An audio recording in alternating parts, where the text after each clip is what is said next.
ذی الحج کا پہلا عشرہ آ جائے اور تم میں سے کوئی قربانی کرنا چاہے تو اسے چاہیے کہ اپنے بال اور ناخن میں سے کچھ بھی نہ کاٹے۔ یقیناً حضور نبی اکرم صلی اللہ علیہ وسلم نے اس عمل پر اجر و ثواب کی بشارت ارشاد فرمائی، مگر یہ فضیلت ثواب صرف قربانی کرنے والے ہی کے لیے نہیں بلکہ ہر اس شخص کے لیے بھی ہے جو قربانی کی استطاعت اور حیثیت نہ رکھے لیکن قربانی کا ثواب حاصل کرنا چاہتا ہو۔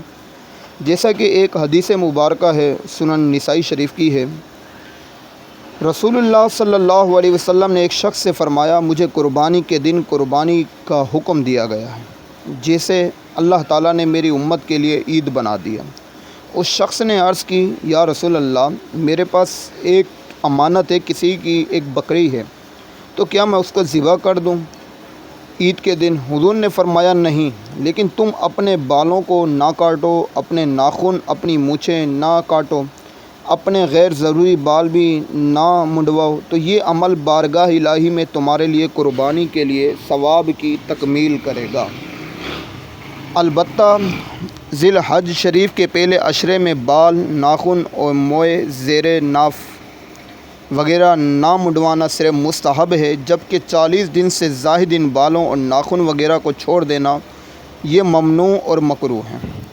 حدیث پاک میں ہے، حضرت انس رضی اللہ تعالیٰ عنہ بیان فرماتے ہیں کہ مونچھیں کاٹنے، ناخن ترشوانے اور زیر ناف بال دور کرنے کے لیے یہ میعاد مقرر کی گئی ہے 40 دن، 40 دن سے زیادہ نہ ہو۔ اسی طریقے سے ایک شخص نے جس نے ذی الحج شریف کا چاند نظر آنے سے 31 دن پہلے ہی غیر ضروری بال، ناخن وغیرہ نہ کٹوائے تھے، اور اگر ایسا کرے گا یقیناً 40 دن کے بعد ہی بال، ناخن وغیرہ کٹوائے گا، کیونکہ 41ویں دن تو عید ہوگی، جو کہ یہ منع ہے۔ لہذا اس شخص کو چاہیے کہ اس مستحب کی ادائیگی کے لیے مکروہ ممنوع فعل کا بال اور ناخن وغیرہ دور کر لے۔ ایسا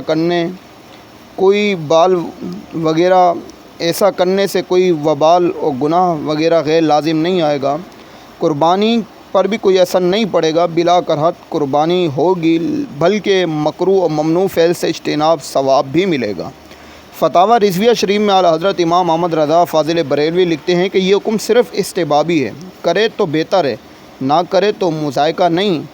نہ اس حکم کو یہ کہے کہ اگر میں نے نہیں کیا تو گناہ گار، کر لیا تو ثواب۔ ہاں، یہ بھی لازمی یاد رکھے، جہاں 41 دن ہو رہے ہیں تو بہتر ہے کہ ابھی جیسے چاند نہیں دکھا تو بندہ یہ فعل کرے کہ ذی الحجہ کا چاند دکھنے سے پہلے اپنے بال بھی کٹوا لے، اپنے ناخن وغیرہ کے بال ہو گئے، زیر ناف بال ہو گئے، ناخن ہو گئے، ان کو ترشوائے، کٹوائے۔ لیکن اس سے یہ ہوگا کہ جب 10 دن یہ پھر بالوں کو نہیں اکھیرے گا، نہ کاٹے گا، تو پھر انشاءاللہ اس کو ثواب بھی ملے گا قربانی کا۔ یہ سمجھو ایک قسم کی غریبوں کی عید ہے۔ اب جہاں تک بات رہی بال اور ناخن کاٹنے کی مدت اور مقدار کیا ہے، اس کے حوالے سے مفتی اکمل صاحب کی کتاب ہے طہارت کے مسائل۔ فرمایا، نبی اکرم صلی اللہ علیہ وسلم نے کہ 5 چیزیں انبیاء علیہ الصلاۃ والسلام کی سنت میں سے ہیں: ختنہ کروانا، موئے زیر ناف صاف کرنا، ناخن کاٹنا، بنا، مونچھیں چھوٹی کرنا۔ فرمایا یہ 5 چیزیں نبی انبیاء کی سنت ہے۔ پھر فرمایا کہ مستحب یہ ہے کہ ہر ہفتے ناخن کاٹنا، موئے زیر ناف بال کاٹنا۔ فرمایا صاف کرنا مستحب یعنی یہ افضل اور پسندیدہ ہے۔ واجب یہ ہے کہ 40واں دن مکمل ہونے سے پہلے ناخن کاٹنا، جسم کی صفائی واجب ہے، چنانچہ آپ دیر کی تو گناہ گار ہوں گے۔ حضرت انس فرماتے ہیں کہ ہمارے لیے رسول اللہ صلی اللہ علیہ وسلم نے جو مقدار ایک مقرر کی ہے وہ 40 دن ہے، 41 دن ہو گیا تو اب بندہ گناہ گار ہوگا، اس پر توبہ واجب ہے۔ اسی طریقے سے فرمایا رسول اللہ صلی اللہ علیہ وسلم نے جو موئے زیر ناف صاف نہ کرے، ناخن نہ ترشوائے، مونچھیں نہ کٹوائے، فرمایا وہ ہم میں سے نہیں۔ معلوم ہوا کہ ان میں سے کوتاہی کے باعث گناہ گار ہونے کا تعلق چاول کے برابر ہونے یا نہ ہونے سے نہیں بلکہ مذکورہ مدت یعنی 40 دن سے ہے۔ اسی طریقے سے فرمایا کہ ایک ہفتے کے بعد سے 40 دن تک کے درمیان نہ کاٹنا یا صاف نہ کرنا یہ مکروہ تنزیہ ہے۔ یعنی گناہ گار تو نہ ہوں گے، لیکن شریعت نے اسے ناپسند کیا کہ وقت بھی ہو پھر بندہ یہ کام نہ کرے۔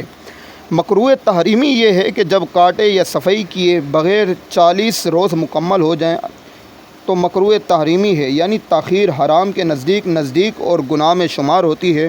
مفتی اکمل صاحب فرماتے ہیں جس پر توبہ واجب ہے، اگر کوئی پڑھنا چاہے تو کتاب یہ لے کر پڑھے۔ طہارت کے مسائل اسی طرح جو آپ نے سماعت فرمایا، اس میں سے ابلغ گھوڑے سوار فتاوی الحق، تو اس کے اندر آپ بالکل بآسانی پڑھ سکتے ہیں۔ اللہ رب العزت سے دعا ہے۔ اور اس کے علاوہ طاہر اقبال مدنی صاحب جنہوں نے قربانی کے بارے میں 100 سوالات جوابات لکھے ہیں بڑے آسان انداز میں، آپ ان میں سے بھی مطالعہ فرما سکتے ہیں۔ رب تعالیٰ سے دعا ہے جو کچھ سنا ہمیں عمل کرنے کی توفیق عطا فرمائے۔